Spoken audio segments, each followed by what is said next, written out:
James Farrell was the second boy from Greene County killed in the war. We lost our first boy on July 18th, 10 days before, and that was Joseph Bissett. But James Farrell was the first from Company K killed. Joseph Bissett was in a different division. So he's also the first from Waynesburg to be lost, and that's why the American Legion post in Waynesburg has taken his name, because basically that was his, World War I friends and comrades coming home and forming that and doing that. He was known as Red, so that's the color of his hair. We can't see it, but that was his nickname, was Red.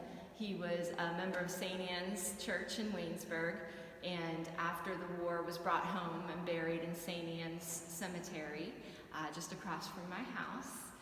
And his tombstone does say he was the first boy from Waynesburg to give his life. He was a football player at Waynesburg High School, part of the team photo that we have where almost everyone on that team went to war together.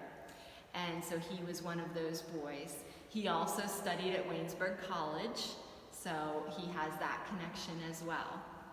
And of course, he's part of Company K right out of Waynesburg and ultimately here. He had a role as a messenger between the field troops and the headquarters. And that's why he was here at the headquarters on July 28th, 1918, when headquarters was shelled. And so his experience was here, and he would have been temporarily buried here along with the others who were killed in that shelling. They stayed here, of course, until later, and then the families had the options to bring them home, which his family did. One special story we have from his family about his death is that as the news of the deaths came into Waynesburg, the telegrams arriving to the families, it took time. So these boys were killed July 28th and 29th. We don't start to see the news of their passing until mid-August. And as that starts to come in, they're not in order. They're, some of them were wrong. Some of the boys survived that were reported dead, and, all kinds of things. So his was not the first announced, even though he was the first killed.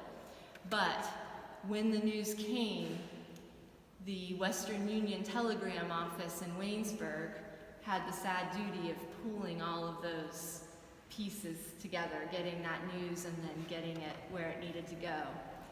His sister worked at Western Union, and she transcribed the message. So she got the news of her own brother's death. And so that's sort of the personal note that we have for his family. So, would you like to add anything?